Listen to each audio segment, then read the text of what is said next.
জয় নিতাই। আজ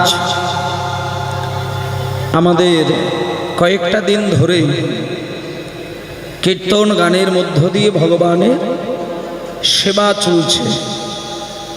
কারণ কীর্তন গান এমন একটি গান, যে গানটি শুনলে পরেই করলেন, আর কেউ যদি শোনার পরে সেটা নিজের জীবনে প্রতিফলিত করেন, সেখানে তার আরো অনেক গুণ বেশি কল্যাণ হয়ে যায় এই কীর্তন গানে। তা সেই জন্য মায়েরা একটা কথা বলতেই হয়, কীর্তন গান সম্পর্কে অনেক কথাই বলা যায়, কিন্তু ছোট্ট একটি কথা, যে কথাটা বললে পরে বোঝা যায় কীর্তন কোন রসের গান বাজনা। জয় নিতাই।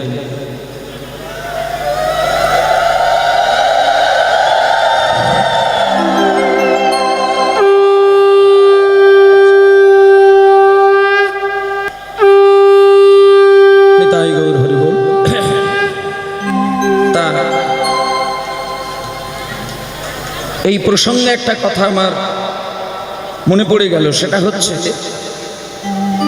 স্বামী বিবেকানন্দ।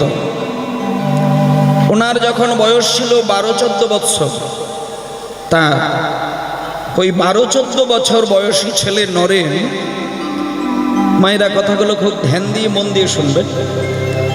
নরেন যখন তার বয়স 12-14 বছর, তখন তার সমবয়সী বন্ধুদেরকে একটা কথা বারবার বলতেন যে, ওরে তোরা যদি গান বাজনা শিখতে চাস বা শুনতে চাস, তাহলে আমি তোদের বলে দিই, কীর্তন গান শিখবিও না, কীর্তন গান শুনবিও না।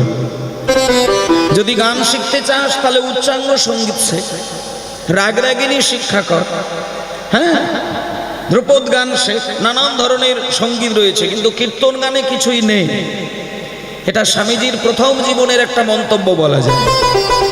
কিন্তু সেই স্বামীজি যখন তার সারা জীবনের অভিজ্ঞতা দিয়ে বিচার বিশ্লেষণ করলেন, তখন সেই নরেন্দ্রনাথ দত্ত একসময় একই মুখে অন্য কথা বললেন। সেদিন তিনি বললেন যে না, রাগরাগিনী এমন একটি গান বাজনা, উচ্চাঙ্গ সঙ্গীত, যেটা তুমি যদি শিক্ষা গ্রহণ করো, তুমি স্টেজে হারমোনিয়াম নিয়ে গান গাইতে গাইতে সুরের মূর্ছনায় মানুষকে পাগল করে দিতে পারো। উচ্চাঙ্গ সঙ্গীত শুনে মানুষকে সুর তাল ছন্দ দেখিয়ে পাগল করতে পারো। কিন্তু মনের আরতি দিয়ে, বেদনা দিয়ে যদি ভগবানকে ডাকার মতন করে সঙ্গীত এই পৃথিবীতে থাকতে হয়, এটা স্বামীজি বলেছিলেন শেষের জীবনে, যে মনের আরতি দিয়ে, বেদনা দিয়ে ভগবানকে ডাকার মতন কোনো যদি সঙ্গীত থাকে, সেটা এই পৃথিবীতে একটি গান বাজনা, সেটা হলো চৈতন্য মহাপ্রভুর কীর্তন। এইটা কিন্তু উনি আবার শেষের দিকে বললেন। তাহলে এইখান থেকে একটা কথা বোঝা যায় যে কীর্তন গান নিছক গান বাজনা নয়, কীর্তন গান হচ্ছে জীবাত্মার সঙ্গে পরমাত্মার মহামিলনের একটা রসপাত্র মাত্র। মানে যেখানে জীবাত্মার পরমাত্মার মিলন হয়, সেই যে শুভক্ষণ, সেইখানে যে সঙ্গীত পরিবেশন হয়, সেটাকে বলা হচ্ছে অমৃতের ভাণ্ডার। আর সেই অমৃতের ভাণ্ডার আমার নিয়ে এসেছিলেন আমার শ্রী চৈতন্য মহাপ্রভু। আর মহাপ্রভুর কৃপায় আপনাদের এই বাজারটার নাম কি বেশ, আইহো বাজার, বিগত বহু বৎসর ধরে এই মালদার আইহো বাজারে চৈতন্যদেবের চরণের ধুলো, চৈতন্যদেবের হৃদয়ের ভক্তি চেতনা, শ্রী চৈতন্যদেবের অন্তর থেকে বেরিয়ে আসা কীর্তন অমৃতের ভাণ্ডার এইখানে অবশ্যই পড়েছে।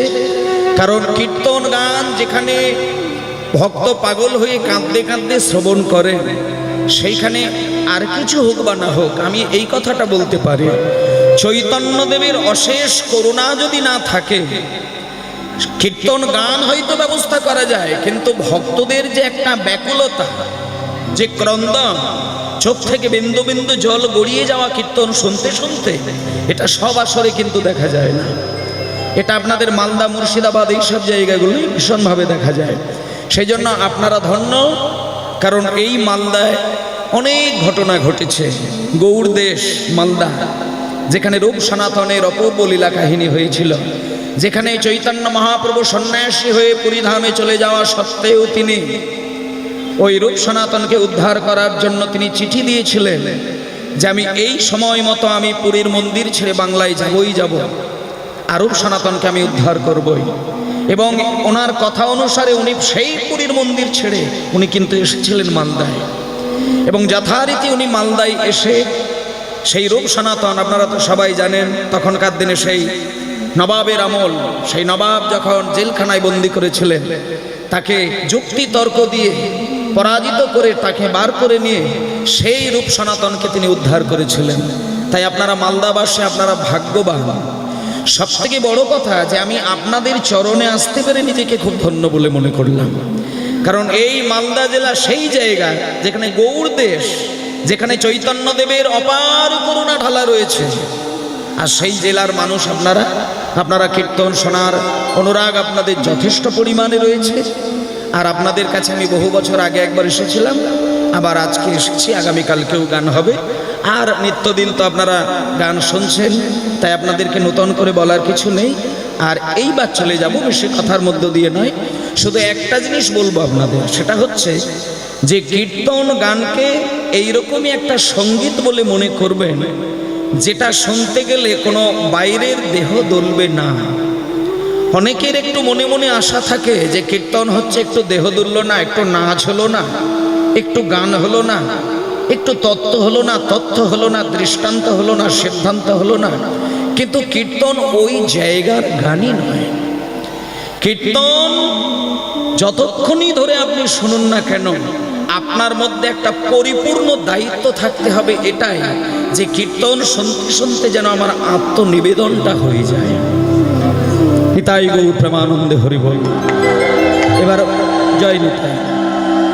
ওই আত্মনিবেদনের প্রকাশ যে ক্ষণে আপনি আনতে পারলেন, আত্মনিবেদন হয়ে যদি ভক্তের যায় গোবিন্দের চরণে, তাহলে শুধু কীর্তন শোনা সার্থক বলবো না, আপনার মানব জীবনটাই ধন্য হয়ে যায়।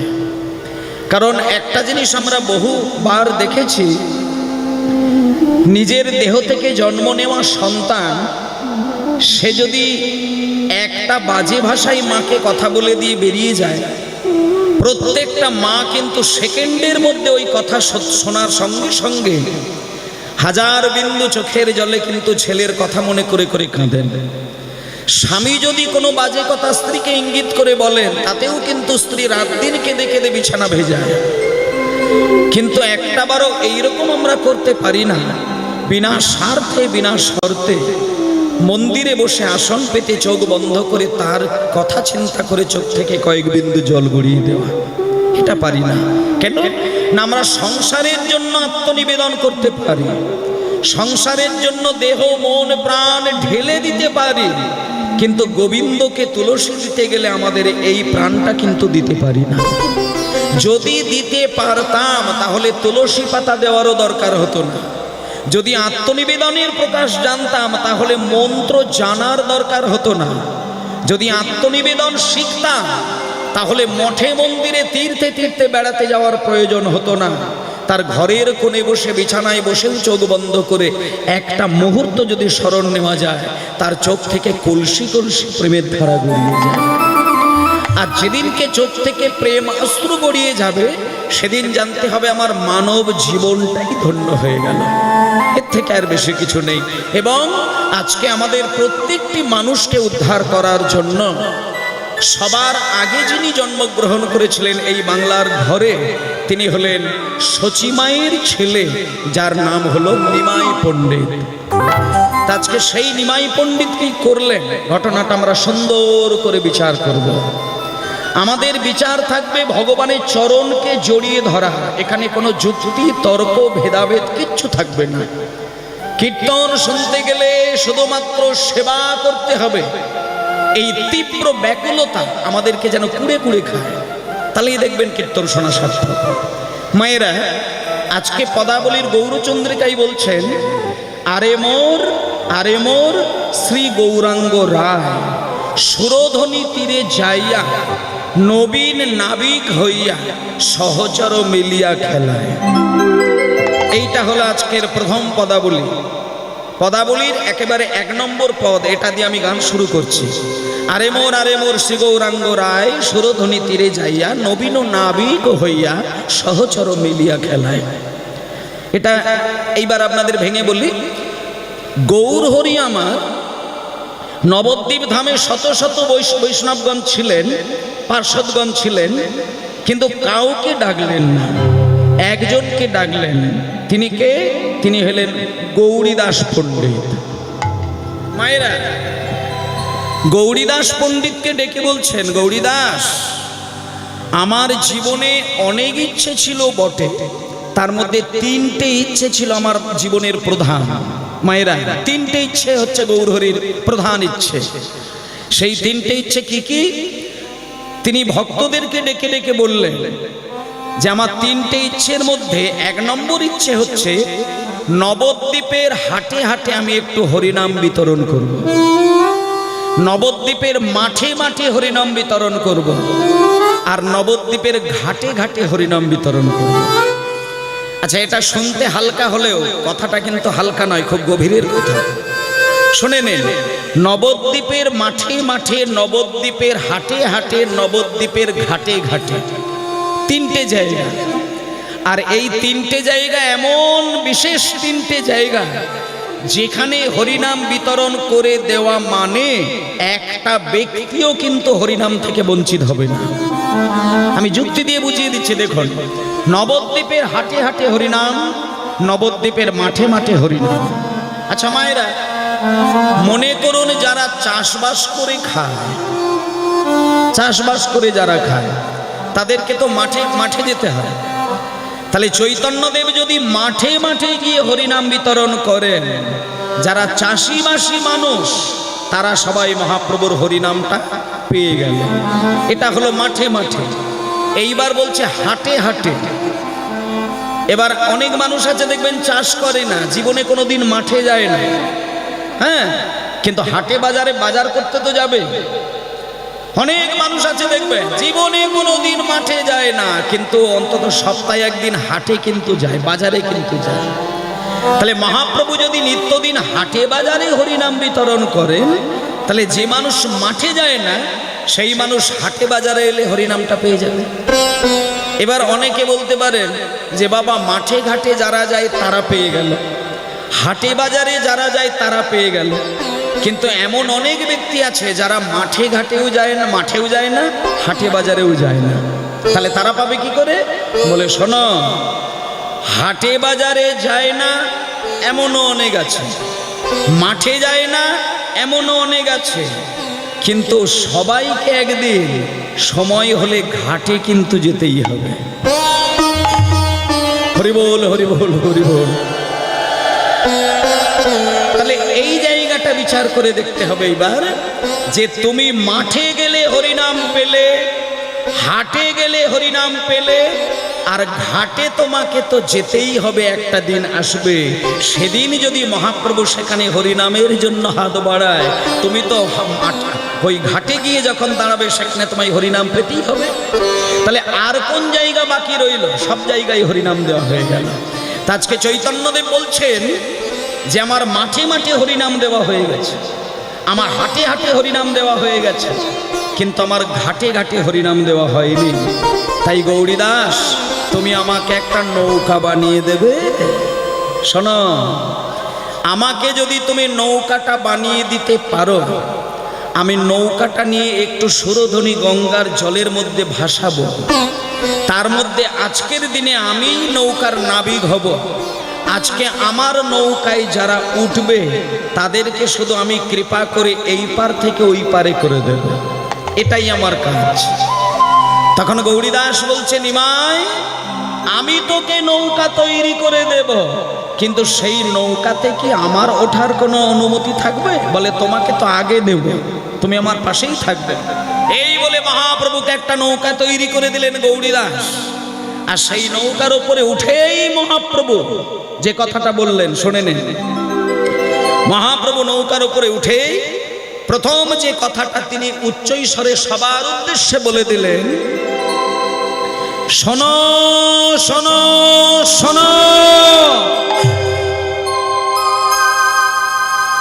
সমস্ত নদিয়াবাসীর ঘরে ঘরে বলে দাও, আজকে যারা আমার নৌকায় উঠে এই পার থেকে ওই পারে হবে, তাদের এক পয়সাও দিতে হবে না, বিনা পয়সায় পার হবে।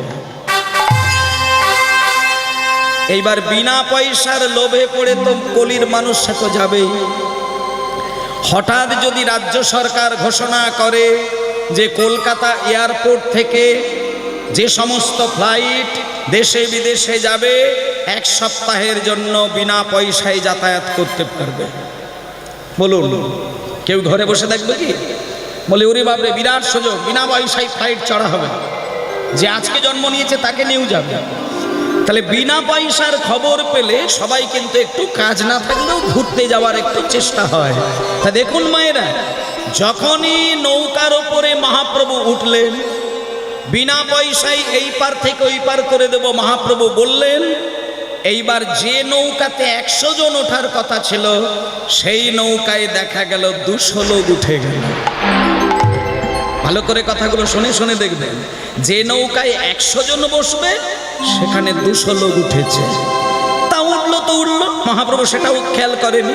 এইবার নৌকাটা ছেড়ে দিয়েছে, জল থেকে পার থেকে একটু এগিয়ে গেছে, ঠিক মাঝখানটা যখন গেছে দেখলেন কি জানেন মায়েরা, প্রভু আমার প্রিয় গদাধর শনে পুরবের ঘোষরঙে হরি হরি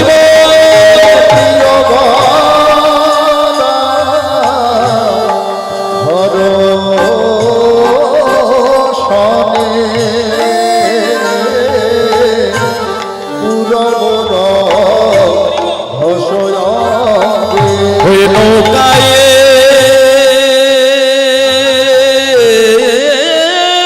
বসিয়া করে কেলি,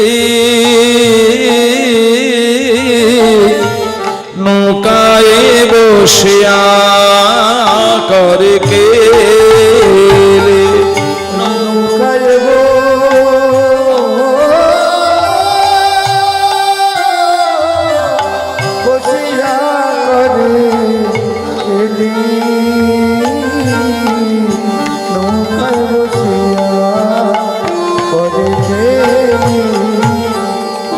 দাঁড়াও দাঁড়াও।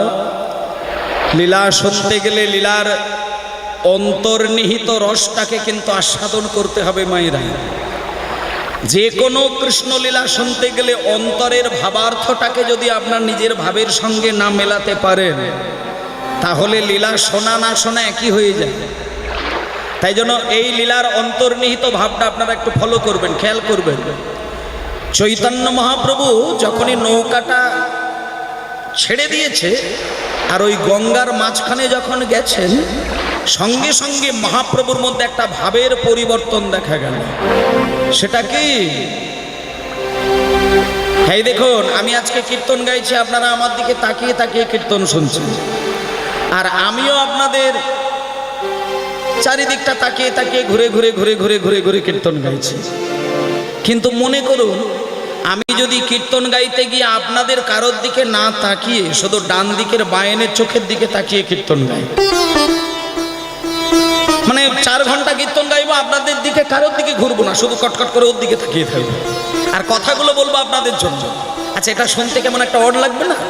দেখতে খারাপ লাগবে না? মানে দুর্মশাই কি কীর্তনী আরে বাবা, সারাক্ষণ শুধু ভ্যালভ্যাল করে একদিকে তাকিয়ে রয়েছে। এটা যতই ভালো কীর্তন হোক, শুনতে ভালো লাগবে না। এই জন্য আজকে দেখুন, চৈতন্যদেব পাল ধরেছে, হাল ধরেছে, নৌকার উপরে উঠেছে, সবাইকে তুলেছে, কিন্তু কারোর মুখের দিকে তাকাচ্ছেন না, একজনের মুখের দিকে সারাক্ষণ ধরে তাকিয়ে রয়েছে। শুধু এটাই ভাবার দরকার যে কে সেই ভাগ্যবান যার বদন পানে মহাপ্রভু তাকিয়ে রয়েছে।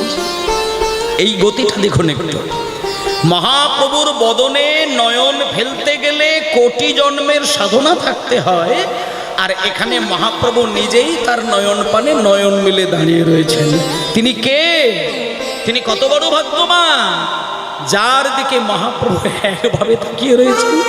তিনি আর কেউ নয়, তিনি একজন, তিনি হলেন প্রভু আমার প্রিয় গদাধর শনি। গদাধর গদাধর আজি পুরবের ভূসরঙ্গে, সবাই বলুন হরি বল।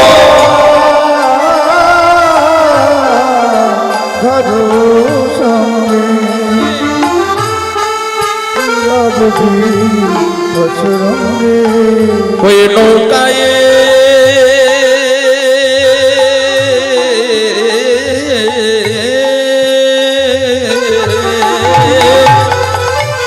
ওই নৌকায় বসিয়া কারে কেলি গো কেলি গো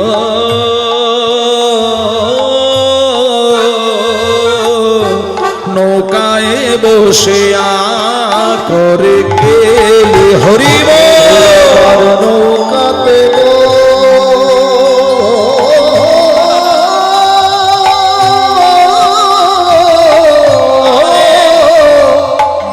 বসিয়া করে কেলি গো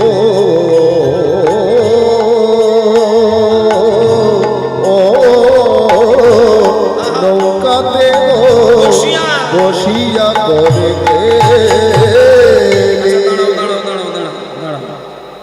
মায়েরা দাঁড়াও। আচ্ছা বলি একটা কথা, তাহলে আজকে মহাপ্রভু সারাক্ষণ ধরে কার মুখের দিকে তাকিয়ে আছে বললাম আপনাদের? গদাধরের মুখের দিকে। আসলে গদাধরের মুখের দিকে তাকিয়ে থাকবে না কেন? এই গদাধর এই জন্মে গদাধর, আসলে গদাধরের মুখের দিকে তো সেই রাধারানীর বদনের ছাপটা পড়ে রয়েছে। আজকে মহাপ্রভুর ভাবের গতিটা হচ্ছে কৃষ্ণ ভাবে, আর মহাপ্রভু গদাধরকে দেখছেন যেন আমার শ্রীমতী রাধারানী দাঁড়িয়ে রয়েছে। কৃষ্ণ যেমন রাধার বদনে নয়ন দিতে গেলে পলক পড়ে না, আজকে যেন মহাপ্রভু গদাধরের মুখের দিকে তাকিয়ে রয়েছে, পলকই পড়ছে না। তা বেশ, এটা আমি মেনে নিলাম। কে কার মুখের দিকে তাকাবে, কে কার চোখের দিকে তাকাবে, কি কার দিকে তাকাবে না, এটা তো ব্যক্তিগত ব্যাপার, এটা নিয়ে না বলাই ভালো। কেমন কে কার মুখের দিকে তাকাচ্ছে ওটা না হলে ছেড়ে দিলাম, ওই সাবজেক্টটা না হলে ধরলাম না। কিন্তু একটা বিষয় আপনাদের বলবো, এখানে কেউ সেটা মেনে নিতে পারবেন না, মায়েরাও পারবেন না, বাবারাও পারবেন না, কেউ পারবেন না। আজকে মহাপ্রভুর মধ্যে একটা লক্ষণ দেখা যাচ্ছে, যেটা খুব খারাপ লক্ষণ, যেটা যে কোনো মানুষ শুনলে পরে রেগে যাবে, মাথা গরম হয়ে যাবে। বলি একটুখানি, সেটা কি দেখুন। নৌকাতে 100 জনের নৌকাতে 200 লোক ঠাসাঠাসি করে বসেছেন। কিছু কিছু মায়েরা, কিছু কিছু বাবারা ঠিক বসার জায়গা পায় না বলে, যেহেতু মহাপ্রভু নাবিক হবেন, তার নৌকায় আমি পার হব, এই লালসাটা ছাড়তে পারে না বলে নৌকাতে বসার প্লেসটা পায়নি বলে জলের ওপরে গলা ডুবিয়ে নেমেছে, শুধু হাতটা ওই নৌকার বিটেতে ধরেছে। মানে পার আমাকে হতেই হবে, মহাপ্রভু পার করবেন বলে কথা। তাতে যদি মনে হয় যে আমার সারা শরীরটা জলে ডুবে আছে, থাক, আমি কিন্তু নৌকার বিটটাকে ধরবো, এই বলে জলেতে সবাই নেমেও ধরে আছেন। কিন্তু মায়েরা, ঠিক মাঝ নদীতে যখন নৌকাটা গেছে, ওইখানে একটা কাল ঘটে গেল। আর সেই কাল ঘটলো তো ঘটলো, ওই কালরূপ দর্শন করে মহাপ্রভুর গতিটা চিন্তা করে নেন। আপনারা সহ্য করতে পারবেন? এখানে আমি গ্যারেন্টি দিলাম আপনারা কেউ সহ্য করতে পারবেন না আজকে মহাপ্রভুর একটা লক্ষণ দেখতে পেয়ে। সবাই রেগে উঠবেন। সেটা কি? বলছে ওই যে ডুবো ডুবো করে না হরি বল হরি বল, ডুবো ডুবো করে না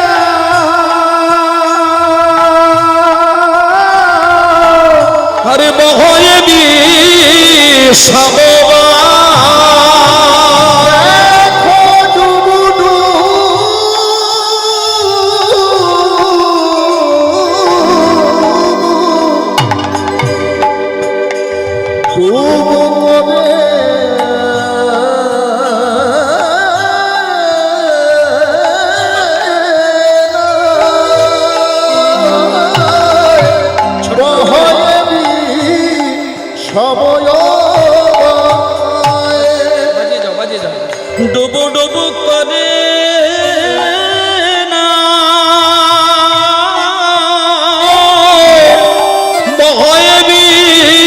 সমবায়।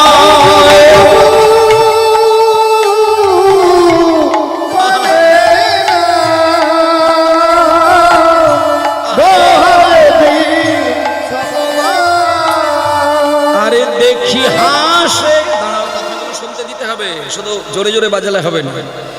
তাই দেখি হাসে গোরা বন। এই তো গান শুনলে হবে না, কথাগুলো দেখুন। নৌকা ডুবে যাচ্ছে, কারণ হঠাৎ করে দেখা গেল প্রচন্ড বান ডেকে গেল, ঝড় উঠে গেল। যে নৌকায় 100 জন ধরে সেখানে 200 লোক যদি ওঠে, জল তো কানাই কানাই থাকবে। আর তার মধ্যে যদি নদীতে বান ডাকে, বলুন নৌকার পরিস্থিতি কি হবে? নৌকার ভেসে থাকতে পারবে কি? ডোবার সম্ভাবনা তো 100% রয়েছে। এবার নৌকা ডুবে যাচ্ছে, সবাই হাহুতাশ করে কান্নাকাটি করে পাগল হয়ে যাচ্ছে। আর তার মাঝখানে মহাপ্রভু দাঁড়িয়ে দেখি হাসে গোরা বন মালি গো, আজ দেখি হাসে গোরা বন মালি। দেখি হাসে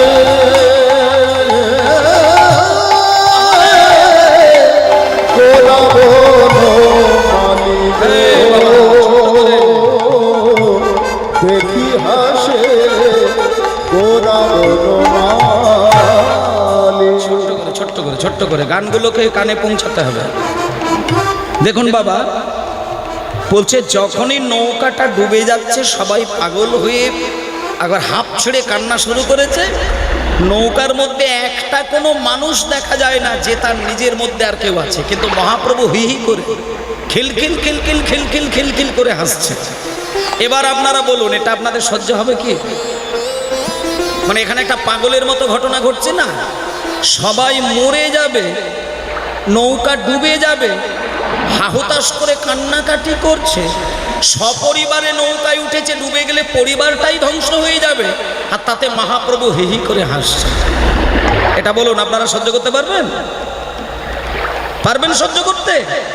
আচ্ছা, আপনারা তাহলে কিছু বলছেন না কেন? বলে বলবে কি করে? বললেই তো মহাপ্রভু উল্টে একটা অন্যরকম কথা বলে দেবে। বলে বিনা পয়সার লোভে উঠেছ ডুবে মরো। আমি কি কাউকে জোর করে তুলেছি? আমি শুধু বলেছি পয়সা লাগবে না, তাতে তোমরা ভিড় করে উঠেছো কেন? আর উঠেছো যখন ডুবে মরো, আমার হাসিটাই থাকবে। আপনারা কেউ কিছু বলতে পারছেন না, কিন্তু একটা কথা আপনাদের জেনে বলে রাখি, পাগল যদি এই দলের মধ্যে কেউ থাকে, তার কিন্তু লাজ লজ্জা কিছু থাকে না। পাগল যেখানে সেখানে যা খুশি তাই বলে দিতে পারে। নৌকার ওপরে যত যত সাধারণ মানুষ, মায়েরা, ভাইয়েরা, বোনেরা, দাদারা, কাকুরা সবাই উঠেছিলেন, তারা কেউ কিছু বলতে পারছেন না, শুধু পাগলের মতো কাঁদছেন। কারণ মহাপ্রভুকে বললেই উল্টে যদি রেগে যায়, তাই কিছু বলে না, কিন্তু রেগে যাচ্ছে। কেউ কিছু বলল না। একজন, তিনি হলেন ওই নৌকার মধ্যে থাকা পাগল, যার নাম হলো নিত্যানন্দ পাগল। নিত্যানন্দ পাগল ভিড় কাটিয়ে কাটিয়ে কাটিয়ে কাটিয়ে সরিয়ে সরিয়ে নিমায়ের সামনে গিয়ে দাঁড়ালেন। নিমায়ের কাছে গিয়ে দাঁড়িয়ে বলছেন, নিমায়, কি ভেবেছিস তুই? কি ভেবেছিস তুই? এই নবদ্বীপের লোকে তোকে কত ভালোবাসে জানিস? জানিস না? এরা দুপুর বেলায় ভাতের থালাটা যখন সামনে পায়, খিদের জ্বালায় ছটপট করলেও কিন্তু এরা ভাত মুখে তোলে না। এরা প্রণাম করে চোখ বন্ধ করে বলে, ভজপতির উদ্ধারণ শ্রী গৌর হরি, নবদ্বীপ বাসী দীন দয়াময় হিতকারী। আর এই তুই হিতকারী? লোকগুলোকে মারার জন্য নৌকায় তুলেছিস, কায়দা করেছিস, তারা মরে যাবার ভয়ে হাহুতাশ করে কাঁদছে, আর তুই হি হি করে হাসছিস। কেন হাসছে? গৌর সুন্দর বলেছেন, দাদা গো, আমি যে কেন হাসছি আর কেউ না বুঝুক, তোমার তো বোঝা উচিত ছিল। নিতাই চাঁদ বলছে, না, আমি তোমার মতো পণ্ডিত নয় যে কথাগুলোকে পেঁচিয়ে বললে আমি বুঝবো। বলো তুমি কেন হাসছো? গৌর হরি বলছে, দাদা গো, আমি কেন হাসছি জানো? আজকে আমার নৌকায় উঠে যারা হরি হরি হরি হরি করে বুক চাবড়ে কাঁদছে, একদিন এদের ঘরে ঘরে গিয়ে আমি হাতে পায়ে ধরে কেঁদে কেঁদে বলেছিলাম, ওগো কলির জীব, এই মানব জীবন হচ্ছে দুর্লভ জীবন।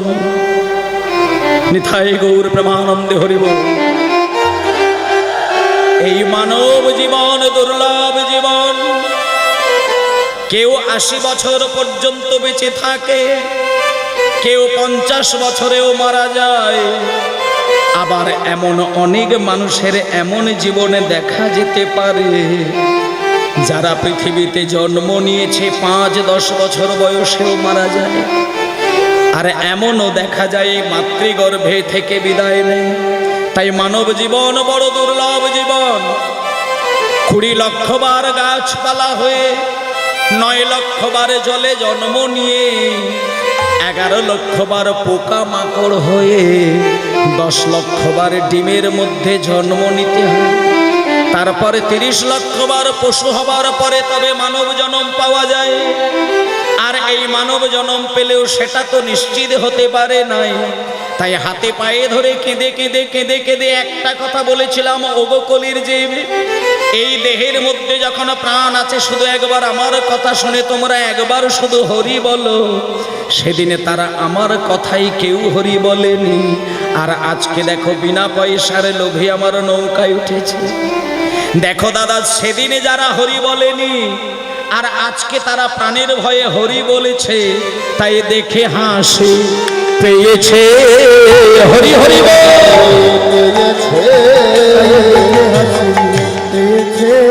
ওরা প্রাণের ভয়ে হরি বলেছে, দেখে হাসি পেয়েছে প্রাণের ভয়ে হরি বলেছে, দেখে হাসি পেয়েছে।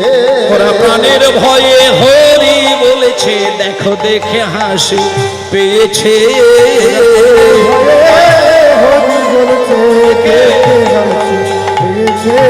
ওরা প্রাণের ভয়ে হরি বলছে, পায়ে ধরেছি কেউ বলে না হরি হরি পায়ে ধরেছি কেউ বলে না ভয়ে হরি বলছে, পায়ে ধরেছি কেউ বলে না ভয়ে হরি বলছে, পায়ে ধরেছি কেউ বলে না ভয়ে হরি বলছে। দেখে হাসি পেয়েছে, দেখে হাসি পেয়েছে। ভক্তমণ্ডলী মায়েরা, আমরা আজকে মানুষ কুলে জন্মগ্রহণ করেছি। একটা কথা আপনাদের আমি স্মরণ করিয়ে দিই, মনে করিয়ে দিই। গত বছরে এই মাটিতে যখন কীর্তন শোনার জন্য আপনারা প্রত্যেকেই এসেছিলেন, আর এই বছরই যারা যারা এসেছেন খোঁজ খবর নিয়ে দেখবেন বেশি দূরে যেতে হবে না, খুব বিরাট কিছু দূরের ঘটনা শুনতে হবে না। আপনার এই বাজারের মধ্যে আশপাশে বাড়ির মধ্যেই খোঁজ নিয়ে দেখবেন এমন কিছু ব্যক্তি আছেন যারা গত বছরে সুন্দরভাবে হাসি খুশি মনে, নিশ্চিন্ত মনে এই হরিবাসরে কীর্তন শুনেছিলেন। দুর্ভাগ্যবশত আজকে কিন্তু তিনি আমাদের মধ্যেই নেই। গোবিন্দের ডাকে, গোবিন্দের চরণে তিনি চলে গিয়েছেন। কাজেই এই বছরে আছেন, আগামী বছর হরিনাম হবে। আপনারা কেউ কি কথা দিয়ে যেতে পারবেন যে আগামী বছর যখন হরিনাম এই আইহ গ্রামে হবে, আমি এই বছর থেকে খাতায় লিখে দিয়ে গেলাম, আগামী বছর হরিনাম হলে আবার আমি বসতে পারবো? এটাই গৌর হরি বল হরি বল। বলা যাবে না। মানব জীবন দুর্লভ জীবন। আজকে তুমি আছো, কালকে থাকবে, এই গ্যারেন্টিটুকু তুমি দিতে পারবে না। আর সেই জন্যই মহাপ্রভু বারবার করে সবার চরণ জড়িয়ে ধরে বলেছিলেন যে তোরা শুধু একবার হরি বল বাবা, হরি বলে যা, হরি বলে যা, হরি বলে যা। অনেক মানুষ আছে দেখবেন হরি বলতে চায় না। জন্মের সংস্কার না ঘটলে পরে ভগবানের নামে তার প্রেম জন্ম নেবে না। দেখো, কিছু কিছু মানুষ আছে তারা জন্ম নেবে, রোজগার করবে, ভালো ভালো খাবার খাবে, দেশ বিদেশে আনন্দ করার জন্য ঘুরবে, সংসারের সুখ ভোগ করবে, কিন্তু কৃষ্ণ নামের অমৃতের পরমানন্দটা তারা কোনোদিন ভোগ করতে জানে না। আনন্দ টাকা দিয়ে কেনা যায়, কিন্তু পরমানন্দ টাকা দিয়ে কোনো জন্মে কেনা যাবে না। আর পরমানন্দ হলো ঈশ্বরের চরণের অমৃতের স্বাদ। সেটা যারা গোবিন্দের চরণ সেবা করেন, তারা সেই আনন্দটা পরমানন্দটা পায়। তাই আজকে মায়েদেরকে এটুকু বোঝানো গেল যে নৌকার ওপরে যারা যারা উঠেছিলেন তারা কিন্তু হরি বলাতে চেয়েছিলেন কিন্তু বলেননি, কিন্তু যখন নৌকা ডুবে গেলে মরে যাব এটা ভেবে যখন তারা কান্নাকাটি করে হরি বল বলছে, তখন মহাপ্রভুর কান্না আসেনি, হাসি পেয়ে গেছে। আচ্ছা মায়েরা বলুন, একটা কথা আপনাদের আমি প্রশ্ন করি, কোনোদিন যদি কোনো নদীর ধারে গিয়ে দেখেন যে এইরকমই একটা ঘটনা, নৌকার মাঝখানে গিয়ে ডুবু করছে আর যত নৌকার লোকজন আছে তারা ডুবে যাবে মরে যাবে বলে কান্নাকাটি করছে, আপনি হয়তো নদীর ধারে আছেন, আপনি কি করবেন? আপনার করণীয়টা কি আছে? মনে করুন আপনারা 50 জন আছেন নদীর ধারে দাঁড়িয়ে, আর ওদিকে নৌকাতে 200 লোক আছে, তারা সবাই মরে যাবে বলে কাঁদছেন, আপনারা কি করতে পারেন? আপনারা কি জলে ঝাঁপ দিয়ে নৌকার মানুষগুলোকে উদ্ধার করতে যাবেন? সেটা যদি করতে যান তাহলে মরবেন। কিন্তু জলে যদি হাবুডুবু কেউ খায়, আপনি তুলতে গেলে আপনিও মরবেন। এই মুহূর্তে কাজ হচ্ছে একটাই, হাত জোড় করে শুধু ভগবানকে জানানো যে ঠাকুর তুমি ওদেরকে উদ্ধার করো, ওদেরকে বাঁচাও, যদি এক্ষুনি নৌকাটা ডুবে যায় ওদের সব কিছু ধ্বংস হয়ে যাবে। তাহলে দেখুন এইবার কৌশলটা দেখুন, যারা নৌকায় ডুবে যাচ্ছে তারাও হাত জোড় করে ভগবানকে ডাকছে, আর নৌকার পাড়ে যারা ছুটে গিয়ে বসে রয়েছেন দাঁড়িয়ে আছেন তারাও হাত জোড় করে ওই ভগবানকে ডাকছেন। মানে একসঙ্গে ভগবানকে হরি কথা বলানোর জন্যই আজকে মহাপ্রভুর এই লীলা। তাই জন্য পদকর্তা পদাবলিতে বললেন, ঘন ঘন হরি বলে কেহ করি উতরল, ঘন ঘন হরি বলে নিতাই গৌর হরি বল, ঘন ঘন হরি বলে কেহ করি উতরল। গোকুল নদী আর লোক দেখে, গোকুল নদী আর লোক দেখে, গোকুল নদী আর লোক দেখে, আর ভুবন মোহন হইয়া দেখিয়া বিবশ হইয়া, ভুবন হইয়া দেখিবি বিবশ মনোহন না দেখিয়া বিবশ হইয়া, ভুবন মোহন হইয়া দেখিয়া বিবশ হইয়া, ভুবন মোহন হইয়া, ভুবন মোহন হইয়া দেখিয়া বিবশ হইয়া, ভুবন মোহন হইয়া দেখিয়া বিবশ হইয়া, যুবতী ভুলিল লাখে লাখে, লাখে লাখে ভুলিল লাখে লাখে। বাজি বন্ধ করতে বলিনি। জগ জন চিত চর গৌর সুন্দর মর, জগ জন চিত চর গৌর সুন্দর যা করে তাহাই পরতে খোহে, যা করে তাহাই পরতে, আর কহে দিন রামানন্দে এহেন আনন্দ স্কন্দে হরি হরি বল, এহেন আনন্দ স্কন্ধে দিন রামানন্দে এহেন আনন্দ স্কন্ধে, উচিত হইন মইয়া উচিত হইন মইয়া আমি একা, আমি একা, ওরা সবাই পার হলো রইলাম আমি একা, ওরা সবাই পারে হলো এলাম আমি একা, ওরা সবাই পার হলো হরি নামের নৌকা চড়ে, হরি হরি হরি হরি বল, নামের নৌকা চড়ে ওরা সবাই পারে হলো, হরি নামের নৌকা চড়ে ওরা সবাই পারে হলো, হরি নামের নৌকা চড়ে ওরা সবাই পারে হলো, এলাম আমি